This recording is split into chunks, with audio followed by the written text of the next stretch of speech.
Today I am going to reflect on what we are witnessing these days. University students, young boys and girls coming to the street, articulating their voices and protesting against the Citizen Amendment Act, its discriminatory character and the devastating consequences the Citizen Amendment Act would lead to. There is something remarkable in this phenomenon, the spontaneity of the protest, its fearlessness and its determination.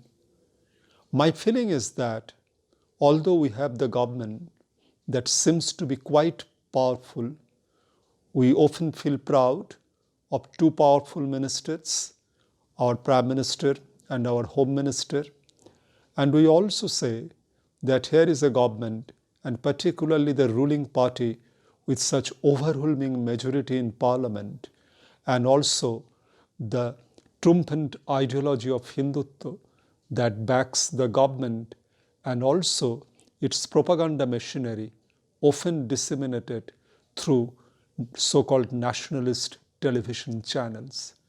Yet the paradox is that such a powerful government seems to be somewhat uneasy with the recent phenomenon or afraid of this fact that young students with absolute spontaneity coming to the streets and with absolute fearlessness protesting against the Citizen Amendment Act. My feeling is that there could be three possible reasons for this uneasiness with which the government is trying to look at it and the way it is somewhat shaken and nervous. The first reason, I would argue, that here is a movement which is not initiated by the mainstream opposition parties. In the age of legitimation crisis and the rotten political culture, we know that even the opposition parties are often morally bankrupt, ideologically impoverished, and crudely utilitarian. It is therefore easy to negate a movement initiated by some other opposition parties. But when young students, fresh minds from institutes, universities come forward, come to the street, and they inspire many others, old people, ordinary citizens to come to the street and take part in a movement of this kind, there is something that worries the government. It has its own spontaneity, own aesthetics, and own intensity and vitality and beauty. That possibly could be one of the main reasons why the government is afraid and with its coercive machinery is trying to repress this movement. Here are the young people, university educated, alert, thoughtful, reflexive. It is difficult to fool them. They could see the consequences of the Citizen Amendment Act. They could see the devastating consequences and the harassment that it would cause to people if the NRC is implemented. And that's why they are angry and they are raising their voice. It is difficult to fool them, despite the tremendous propaganda machinery that the government holds. And this is one of the chief reasons why the government is uneasy with a protest of this kind.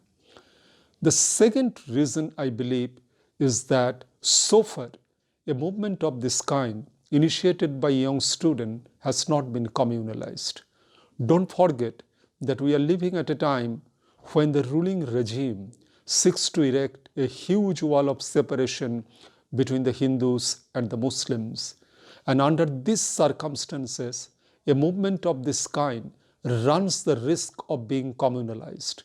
But thanks to students, they have participated in large number, irrespective of their religion, their regional linguistic identity, and that's why so far a movement of this kind could not be degenerated into a ghettoized communal movement. Think of the Jamia incident, when the cops entered the university library, fired the tear gas shells, and brutally attacked the students, boys and girls, even entered the washrooms, attacked the female students. And then what happened? Students from all institutions, universities, JNU, Delhi University, Ambedkar University, other colleges, they just came, they took part, and it no longer remained a movement only for the Jamia students. It became a collective student movement and the collective anguish of the people. And as a result, a movement of this kind could not be communalized. And that is something possibly Odisha government that seeks to erect a wall of separation between the religious communities and try to communalize our consciousness. And the third reason why the government is fearful is that here is a movement in which you see the arrival of a new consciousness among the youth. And this consciousness is refreshing. It defies two other dominant imageries of the youth. One, that the neoliberal market-driven consumptionist culture creates. It seeks to reduce the youth into a consumer of utilitarian education, a consumer of skill learning, and a consumer of success. And as a result, it wants the youth to be absolutely narcissistic, self-centric, primarily concerned with their own success, and totally cut off from the public sphere and from the domain of shared public concerns and from the domain of politics. But as opposed to the self-centric youth, now we are seeing the young people from colleges and universities going beyond their selfish interest, fighting for a public interest, fighting for a shared concern, and thinking of a new nation which would fight sectarianism, which would fight its communal character and try to restore some of the egalitarian dream and the constitutional values of secularism, egalitarianism, and cultural pluralism.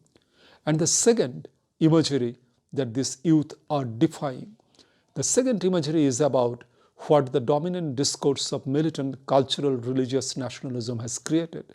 So it is thought that the youth would be completely absorbed by this ideology, youth would be completely brainwashed, and they would essentially engage in mindless lynching or the cacophony of joy serum and reduce the nation into a reified Bharat Mata symbol and engage in certain kind of loud, stimulant nationalism.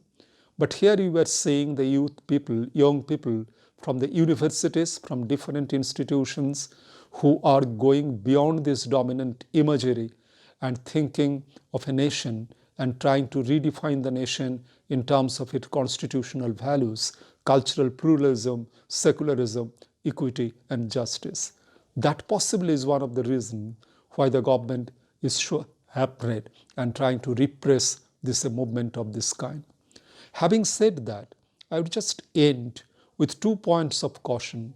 My first point of caution is that a movement of this kind ought to be non-violent, because attempts would be made by vested interest through provocation and even by the cops through provocation so that the youth lose their passion and become violent. Any act of violence would trivialize the movement, and given the situation of the country, the so-called patriotic and the nationalist television channels would then immediately castigate it and portray it as a conflict between the Indian state and the problematic youth, urban Naxals or others. So this care has to be taken. And the second, there is a great degree of spontaneity in a movement of this kind, but it needs certain kind of direction. And this direction is possible with a fair degree of ideological and philosophic clarity. What kind of India we are striving for? Is it the India that would further communalize the society? Is it the India that would subject people to the bureaucratic surveillance? Or is it the India about cultural pluralism, about peaceful coexistence, about secularism? And that clarity, that ideological, philosophic, political clarity is what we need. This direction and this clarity would give a new momentum to a movement of this kind. I often recall an extraordinary poem composed by Tagore, where the mind is without fear and the head is held high. Now, is it the moment of fearlessness?